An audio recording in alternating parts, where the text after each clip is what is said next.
ओम नमः शिवाय। शिव पुराण 7वां अध्याय। श्रोताओं द्वारा पालन किए जाने वाले नियम। सूत जी बोले,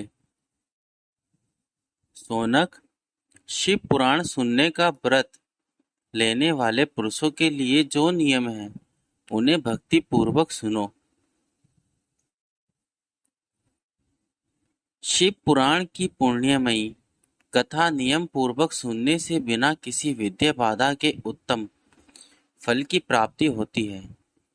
दीक्षा रहित मनुष्य को कथा सुनने का अधिकार नहीं है।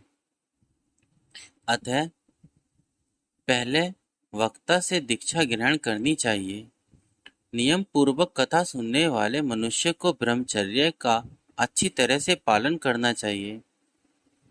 उसे भूमि पर सोना चाहिए, पत्तल में खाना चाहिए तथा कथा समाप्त होने पर ही अन्न ग्रहण करना चाहिए। समर्थ मनुष्य को शुद्ध भाव से शिव पुराण की कथा की समाप्ति तक उपवास रखना चाहिए और एक ही बार भोजन करना चाहिए।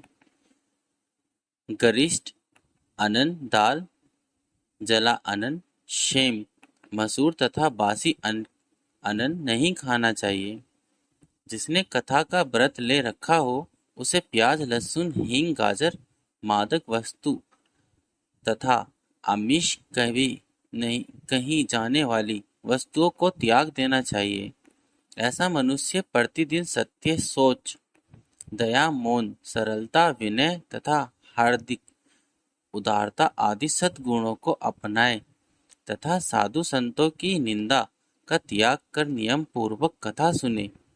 सकाम मनुष्य इस कथा के प्रभाव से अपनी अभीष्ट कामना प्राप्त करता है और निष्काम मोक्ष प्राप्त करता है। सभी पुरुष स्त्री को विधि विधान से शिव पुराण की उत्तम कथा को सुनना चाहिए। महर्षि शिव पुराण की समाप्ति पर श्रोता को भक्ति पूर्वक भगवान शिव की पूजा तरह पुराण पुस्तक की पूजा भी करनी चाहिए तथा इसके पश्चात विधि पूर्वक वक्ता को भी पूजन करना चाहिए। पुस्तक को रखने के लिए नया और सुंदर बस्ता बनाएं। पुस्तक व वक्ता की पूजा के उपरांत वक्ता की सहायता हेतु बुलाए गए पंडित का भी सत्कार करना चाहिए।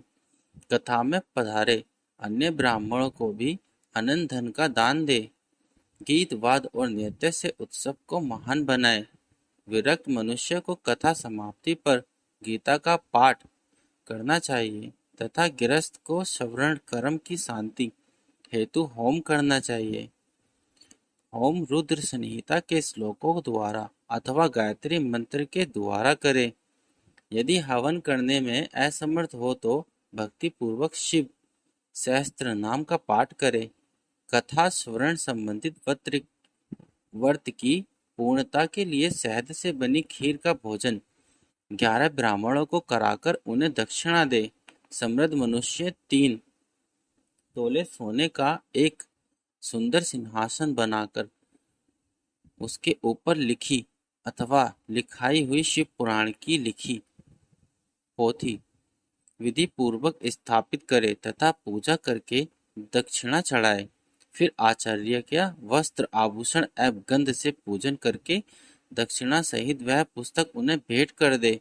सोनक, इस पुराण के दान के प्रभाव से भगवान शिव का अनुग्रह पाकर मनुष्य भवबंधक से मुक्त हो जाता है।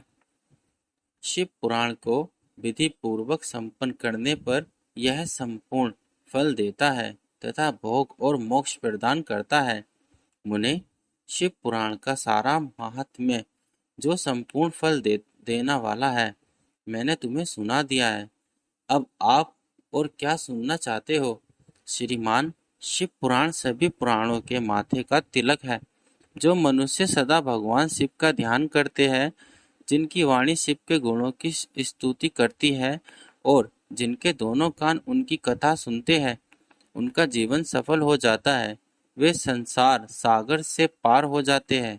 ऐसे लोग इलाकों और अलोक और परलोक में सदा सुखी रहते हैं। भगवान शिव के सच्चिदानंद में स्वरूप का स्पर्श पाकर ही समस्त प्रकार के कष्टों का निवारण हो जाता है। उनकी महिमा जगत के बाहर और भीतर दोनों जगह विद्यमान है।